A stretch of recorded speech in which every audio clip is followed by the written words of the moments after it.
UFC bantamweight, Nathaniel the Prospect Wood, who unfortunately is out of his September 4th fight. But Nathaniel, apart from that, how are things with you? Yeah, all good here, mate. I'm just resting up from this broken hand injury. So it's very frustrating. I'm very bored. I've gone from being super, super busy to literally so much time on my hands. Just deciding what to do. So yeah, that's a bit of a pain in the ass, but the hand in regards to breaks is as best as it possibly can be. The doctor said, the bone hasn't displaced or anything. You're just going to have to give it time to rest. And that's basically it. So no operations or anything like that needed, luckily.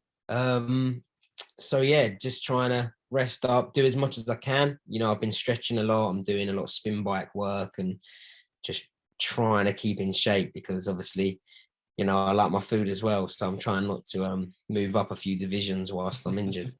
I didn't actually think about that, but good point there that you've just mentioned about the contrast between being so busy, multiple training sessions, people like myself getting in contact, trying to speak to you, and then probably a lot of time on your hands. What has that been like pre and post injury?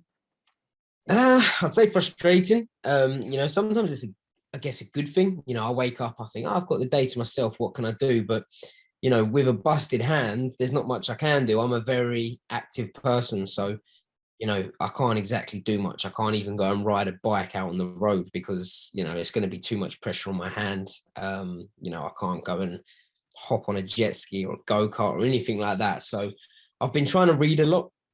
I do like my reading. I'm not a big fan of reading for the fun of the book. It's more to learn. I like improving my skill set. So I've been reading a lot. I can't really watch much TV. I just get so bored. So, I watch about an hour of TV and then I need to do something else. So just trying to do as much work around the house as I can, which again, when I'm right-handed and I can't use my right hand, it's starting to get a little bit frustrating. But, it's the sport. I mean, it's all part of the game, I guess. So, we live and learn, and I just got to make sure that I rest it up, plenty of ice, and, come back stronger. We're a bit similar like that, mate, because I'm not a TV watcher. I'm more of a reader. So I'll ask you this question: give me your top 3 favorite books? Top 3 favorite. One of the best books I think I've read was, I think it was Positive Vibes, Positive Life. I think that was how you say it, by Vex King. That was just a wicked book in regards to, like, I don't know, it just gives you a new outlook on life and makes you just like appreciate the stuff you do have. It was saying things about, like if you hate your job, just remember that there's people out there that are desperate for a job. And, it was little things, but when you actually read it in a book, you take it in a lot more. Yeah. I like Rich Dad, Poor Dad. Obviously, a lot of people have probably read that one. It's just a great book for if you're trying to learn stuff. And I love an autobiography. So, I actually just finished, a couple of months back, I finished Eddie Hearn's book. That was quite good. It was just nice to, get an insight, I guess, of a promoter's job role. So yeah, I could be here all day talking about books. So, if you told me when I was a kid that I was going to be talking about books, I would have probably laughed at you and said, nah, there's no way I'm turning into a geek. But yeah, I do like reading now. Is there ever plans to make the Prospects autobiography? Is that something that you could see yourself doing one day? I think I'm too humble in saying, nah, no one will ever read my book. But yeah, hey, if there's a demand for it, I'd love to write a book. But yeah, maybe one day, if I can pick up a UFC gold belt around my waist, maybe I'll stick something up. But yeah, at the moment, there's no ideas of making one. You just mentioned the UFC title there, so I'll ask you this question, and presumably you get this question a lot. But is your nickname going to stay as the Prospect for the entirety of your career? Could you be the UFC bantamweight champion with your nickname as the Prospect? Well, with everyone fighting for, double weight champions and that sort of stuff, pound for pound #1, I guess I could remain with it because, even if you're the UFC champ, if you're not pound for pound #1, you still have always got that next stage you can step up. But I'll have a little think, but I've put too much time and effort into building that name and the brand, I guess. So, I'm going to try my best to hold on to it as long as possible. maybe one day, you know, when I've got my own gym open, then I can, you know, pass it down to the younger generation, and you know, I let them do the work, and I'll be the coach. Out of interest, where did you get that nickname from? Who gave you that nickname? So it's actually my dad. We was watching Sons of Anarchy. It was back Yeah. in the day, a series, and they had the prospects, they called it. So I just said to my dad, I went, that sounds cool. You know, it was like the guys that are training to be in the gang. Mm. And at the time, I hadn't even had a fight. So it was like, that'd be quite a cool nickname. You know, no one's got that as a name. You know, everyone had the Pitbull and that sort of stuff. So then when it came down to my first semi-pro fight and it said, what is your nickname? My dad, go on, stick the prospect down. And that's it. You know, I stuck it down, and it's been with me ever since. So, and it's nice. I don't think anyone else has called himself the prospect. So, you know, I'd like to think it's quite authentic, it's original. And I'm just going to try and hold on to it as long as possible. The other thing is as well, it's synonymous with yourself. You know, as you mentioned, there's no other prospects out there. So you think of the prospect, you think of Nathaniel Wood. That's it. And I made sure I got it on Instagram and Twitter first. So I'll always be the prospect MMA before anyone else. Out of interest, other than your own, what other nicknames do you like in combat sports? What other ones do you think that's a good nickname? The Notorious, obviously. You know, that was always a good one. And I liked the Prodigy. You know, obviously as BJ Penn. So yeah, they're the ones I like. I quite like something when it's got the, you know, so like the Prodigy, the Notorious, etc. But yeah, I can't stand your kind of typical, you know, Pitbull or the Machine. You know, I don't know, anything that tries to sound too tough. Yeah, it's not really for me. You know, One Punch. You know, Brad One Punch Pickett. That was sick. You know, that was class. And I guess I don't think anyone else has taken that yet. So, you know, obviously Brad had that, and I guess he was the first guy to get it. So, you know, I think when you get when you're the first guy to have the nickname, I think that's you know, that's cool. Well, I'll ask you about someone who has a very synonymous nickname and someone who you know you train with quite a bit. Jonathan the General Haggerty. What is training like with him? Because he is obviously a master in the Muay Thai realm, and you're obviously a master in the MMA world. Yeah, so it's great. You know, I've had John on my Instagram, and I've known of him and spoken to him for quite a long time now. And, you know, watching his fights, obviously he fights in MMA gloves. So I sort of thought to myself, you know, after I think it was fight with Casey Kenny, I thought to myself, right, I want to improve my elbows. You know, I think there was times in that exchange when I was fighting where I could have thrown a nice elbow and it could have, you know, completely changed the fight, especially if I could, you know, put a cut above his eyebrow or whatnot. And then I obviously had already known about John. I thought that's the perfect guy to learn elbows from. So I messaged him, you know, I said, John, let's get some training in. And he said, mate, get your training in with my coach. You know, obviously it makes sense, I guess. You know, he's saying learn from the guy that I'm learning from, which is Chris Nosey, which is over complete other end from me. He's North London, I'm South London. But yeah, you know, I've been going down there just learning, I guess, Muay Thai, but stuff that you can incorporate in MMA. Because if you go to a Muay Thai gym, if you learn pure Muay Thai, I guess it can be very detrimental to your MMA game, especially when there's takedowns involved and, you know, other aspects of the game. So now that I've gone down there, he knows what it's like with an MMA glove, you know, so he knows that my stance wouldn't typically be, you know, enclosed like a Mike Tyson style, because I haven't got big, you know, 10-ounce gloves to protect myself. I'm in little 4-ounce ones. So yeah, you know, I've been learning my stand up with them. You know, I've been adding, you know, tools into the game, and honestly, I cannot wait to show everyone, you know, especially when you know, it's not really something I can use in sparring, and if we do, we have to throw them very light. So I can't wait to fight again and, you know, be able to throw some elbows and hopefully get a Haggerty style knockout. You know, that's the aim. I want to put one of them elbow knockouts in the UFC. But yeah, you know, hopefully we'll see John in MMA soon. You know, I know he's been learning some grappling skills, so, you know, it'd be nice to see him go to work and see what he can do. I spoke to John a couple of weeks ago and I asked him the same question about training with yourself. And I think he kind of insinuated a similar thing to you, that you're both learning off each other. He's learning a little bit of MMA off you, and you're obviously learning some of his his specialities in Thai. Is that a fair assessment of the relationship between you two guys?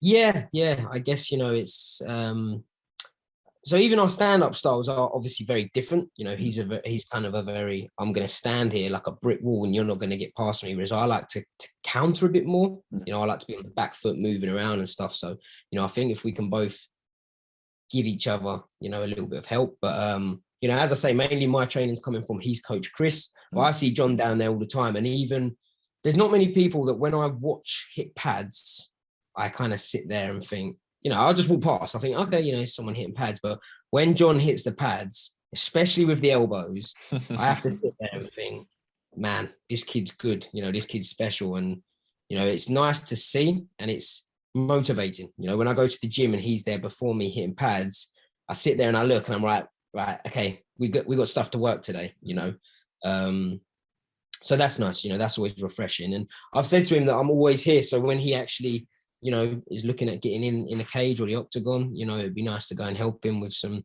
grappling skills and, help him, improve his MMA game. So it's exciting future. Yeah, of course. Well, let's turn the conversation back to yourself and ultimately the fight that was, if you like. So 4th of September, you were matched up against Jonathan Martinez. I think the first question I'd like to ask is, what did you view about Martinez as a style matchup? Stylistically, great matchup for me. I'd say he's more of a striker. And his style, I think, it comes to bang, and that's what I want. I want someone who I can train for, who I know, right, he's coming to have a fight. It's not that I don't believe in my grappling game or anything like that, but when you're training for a kind of a, wrestler takedown guy, it can be a little bit boring during fight camp. It's a lot of takedown defense, this and that. And when you've got a stand-up guy that, he's going to come and bang, you're sort of in line for, right, we could get a fight of the night here, especially with Casey Kenny. Before we even fought, I watched him and I thought, we're getting fight of the night, and we got it. So that's what I was thinking with Jonathan Martinez and, his style. I was watching him and I was just sitting there thinking, I'm gonna take this guy's head off. I'm gonna get a knockout of the night bonus here. I just, I couldn't see anything else. If he took me down, I highly believe that I'm the better grappler. So yeah, I was just looking at the fight as long as I turn up with my A game, is an easy win for me. So, I am gutted, obviously, that the fight hasn't happened, but I wish him all the best. I messaged him the other day when he got matched and said, best of luck, champ. Hopefully we can reschedule. And he just replied with like a thumbs up emoji. So, hopefully that's a fight I can get back on. And if it's not, then, we move on to the next one. When did you have to pull out of the fight? Was it pre or post the fight, the card getting moved to Las Vegas? So the card got announced to us for Vegas, and then it must have been a week and a half later. Yeah. Maybe 2 weeks. Yeah, I'd say a week and a half later. Then I broke the hand straight away that day. I went straight to hospital. They said, yep, you've broken it. So it was like, okay, just straight away tell the UFC, I don't want to mess about. I would like to give the UFC time to get, me replaced. So yeah, in a way, I'm glad now it is Vegas, because if it was London and I had to pull out of London, I would have been even more heartbroken. So, the good news out of it all was when the doctor turned around and said to me, he said 6 to 8 weeks rest. That was music to my ears. I was thinking, say 6 months or something. When I actually done it, I was pouring my eyes out in the gym because, I didn't want to miss another fight. I've been out for 10 months now. All I want to do is fight, especially when I feel good. There's nothing worse than getting injured when your fight camp, I think I was 5 weeks into it, has been going absolutely amazing. I've been smashing it in sparring. My weight's good. Everything's perfect. I've put a lot of money into it. Boom, you're injured. That's it. No fight, no paycheck. Now you got to sit on the sidelines for 8 weeks. It's very frustrating. But yeah, as I say, it's part of the sport. And luckily, it's not a knee injury that put me out for a couple of years. It's just a broken hand, and fingers crossed it's back to normal in 6 to 8 weeks. It's one of them injuries where it's a bad injury, but it's not a terrible, career threatening injury, if you like, or something that could have residual effects. You would hope. Yeah, exactly. I'm still healthy. I still can go home to my family, talk. So, life's good. There's a lot worse going on in the world. So, I just got to look at it in that way. Might be a bit of a personal question, but how did you do it? In sparring. So we had Fun. the 4 ounce gloves, 8 ounce gloves. So like what the amateurs use.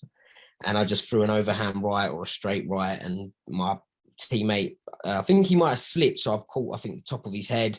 I think my glove must have pushed off, and just caught this index finger. So it's not even the knuckle, it's here in the hand. Oh, okay. And I've just completely cracked it down the bone. The doctor said that he was. I went to a specialist after 5 days, and he said get the cast off, and he said move it as much as you can. So to me, that was music to my ears because I hate the casts. They're hot, sweaty, and irritable. So for me, he just said move it as much as you can. I can't quite close a proper fist yet. That's about the best I can do. But it's just nice to actually, be able to get some air to my skin and, be able to wash my hands, etc. Yeah, of course. Obviously, this fight was originally meant to be in London, but as you mentioned, you knew it was moving to Vegas. Presumably, that would have been a weight off your mind when the injury occurred. I wouldn't say it's a weight off my mind, because I was still just, gutted. Yeah. And if there's anywhere not in London to fight, come on, Vegas is cool. But the day later, I thought to myself, oh, I'm glad it weren't London, and then it was a little bit of like could have been worse. Could have been London. I think if it was London, I might have even had to just crack on and put the glove on still and just not tell anyone and try and win with an elbow or something because, there was no way that I'd miss that. There was no way that I'd miss that buzz in the UFC fighting in the O2 or in London. So, I'm glad it was Vegas, which means, hopefully now they'll get the London card back on at some point. And, I'd like to think that I'll be on it. Because obviously there's a lot of UK talent on this card that was meant to be UFC London. There's a lot of Scousers on there, the likes of Darren Till, Molly McCann, but you're probably the big star coming out to London. It's your home city when all's said and done. So it would have been obviously very bitter if you had to pull out in front of your home fans, if you like. Yeah, exactly. I don't think there is any UFC London fighters other than myself. Correct me if I'm wrong. Only one that comes to mind would be Darren Stewart. Yeah, but I believe he's Essex. I see. So I don't know if that counts, but I think he's training in London, but I think he's from Essex. But yeah, so it's quite cool to say that. And I was the first Cage Warriors world champion in London. So yeah, it would have been heartbreaking, obviously, to not be in my hometown. But as I say, hopefully it gets rescheduled and hopefully I can make it.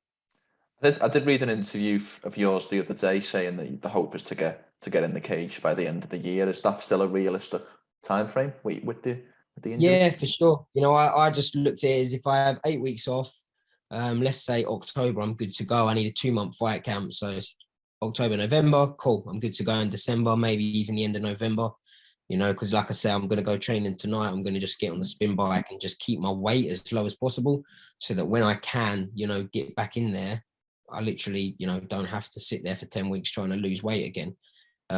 Because that's the main thing. If it was just fighting, I could fight probably every day of the week because I'm fit enough. I'm always training. I love what I do. I don't, get too anxious about stepping in the octagon. For me, it's just I need to make weight. And for me to make bantamweight, you're looking at least 8 weeks. So, that's the annoying thing is that, if I put weight on after a fight or, during an injury, great. Now, as soon as that injury is better, I still have to train for 8 weeks properly to just get down to the weight. So, that's the hard bit, really. The way you're talking there, do you think a move up to featherweight at one point is going to be an eventuality in your career? If I'm honest, I would love to. I've always said to Brad that I'd love to fight at featherweight. And he just says no. He's like, you're too small for a featherweight. It's one of those where I'm a good sized bantamweight, but probably a little bit too small for featherweight. So, he says as well, look, you're on a pathway, if that makes sense, to, you've kind of got fights that make sense in bantamweight. Yeah. Whereas if you go to featherweight, it's a bit like, who are you fighting? where do we start? So I understand it, and I make the weight fine. I never believe that I'm going to miss weight at all. Yeah. It just means that I have to have 8 to 10 weeks really to make the weight. So if Sean Shelby in the UFC said to me, "Hey Nath, got a good fight for you 5 weeks time," it's like, realistically, I'm not going to make the weight. Maybe, but I'd probably kill myself doing it, and then I'm gonna walk into the fight not feeling as good as I can be. The other thing is as well, just thinking about it, featherweight's probably one of the divisions with some of the biggest guys in comparison to weight. You look at the likes of Shane Burgos, Calvin Kate, and Max Holloway. Them guys are gigantic considering they make 145, and that's where the difficulty lies with you moving up, doesn't it? As you mentioned. Yeah, I think as well, if I moved up, I think I'd have to be a bit more selective with opponents in regards to, a weight advantage doesn't really mean too much in the striking. It's more when it comes to the grappling. So, if I was to fight a high level wrestler, let's say, having a guy that's a high level wrestler, let's say from the States, and then have another 5 kilos on top of you, it can make a lot of difference. So, featherweight is definitely something I'll do in the future, but I think I'd have to grow into the weight. I think I'd have to take a year and change my strength conditioning round and, walk around at a higher weight class and to then fight featherweight. But then again, it comes down to then I'm going to struggle to make featherweight, and, it's the pros and cons. There's all different things, but yeah, I have asked if I could go up a weight class, and, my coaches are like, no way. Obviously as well, you're probably now in the what most people recognize as the deepest division in the sport, bantamweight. How far away do you feel like you are from cracking that top 15? If I'm honest, I believe that anyone in that top 10 division, I can beat them. So for me, it's more about getting the opportunity to get in that top tier, So if tomorrow the UFC said to me, you can fight Pedro Munez, Rafael Assunção, Cody Garbrandt, I believe that I can go in there, knock them out, which puts me in that sort of title contention. Frankie Edgar, I believe that I can handle myself with all of them. Yeah. The problem is they're not going to give me that fight until, I beat your Casey Kenny, your Sean O'Malley, etc. So, I believe 3-4 fights away and I'll be getting that top sort of, tier fighters. But, I'm not in a rush. I'm not. I'm down to fight whoever the UFC give me. If they give me a guy that's ranked 40th in the world, so be it. If they give me a guy that's ranked number 2 in the world, great. I still get paid the same. But yeah, I believe that, I can beat anyone there is in the world at bantamweight. It's always going to be, with MMA, it's always a kind of a game of luck. Everyone can beat everyone. And, that's the thing in the division. You got the top 15, but the guys that are in the outside of the top 15, they're all monsters as well. Yes. You see what I'm saying? So there are no easy fights in the UFC. I guess the best thing you can do is just get fights that stylistically match up better for yourself. There's probably bantamweight and maybe lightweight where the ranking should almost carry on to 20 or 25, because there's probably a dozen guys like yourself who are in that 16 to 25 mark who are, as you mentioned, are of the same skill advantage and all of that as the top guys, but the rankings just stop at 15, and you guys are probably just on the outside looking in, if you like. Yeah, exactly that. And if I'm honest as well, a lot of the guys in the top 10, I think, are on their way out. No disrespect to them, the guys I just mentioned. I think the guys outside of the top 15, the younger kind of generation, are going to start stepping it up, and you're slowly going to see them fizzle out. I guess it's just earning your stripes. You've got to get into that position and, prove why you should be in the top 10. Of course. Well, I like to ask people this question as a final question. It's always interesting what they say. We're obviously in the middle of August 2021 now. Where do you want to be in the next 12 months time? What position do you want to be in come the end of August 2022? 100% in that top 10. I'd like to think within 12 months I could get 3 to 4 fights in. And knocking on title contention doors. So, if I'm not getting a title fight just then, I'd like to to think that, you know, I'd have the whole division on notice, and, you know, I'd like to think that I'd be in that line to, you know, getting to fight for the gold. Superb. Well, unfortunately, we didn't have a fight to talk about today as such, but even so, I very much thank you for your time and wish you the best. Mate, you're very welcome. Thank you for your time also. Before we finish, Nathaniel, how can people find you on social media?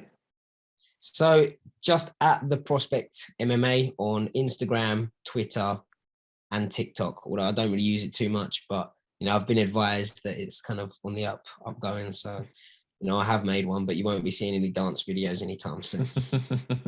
And for one final question, I give this opportunity to everyone. Anything you want to say or sign off with at all? The floor is yours. Just make sure to look out for GBTT. We finally got our headquarters, the gym. You know, that's the team that I train with, but we've actually been renting gyms as we had no hub.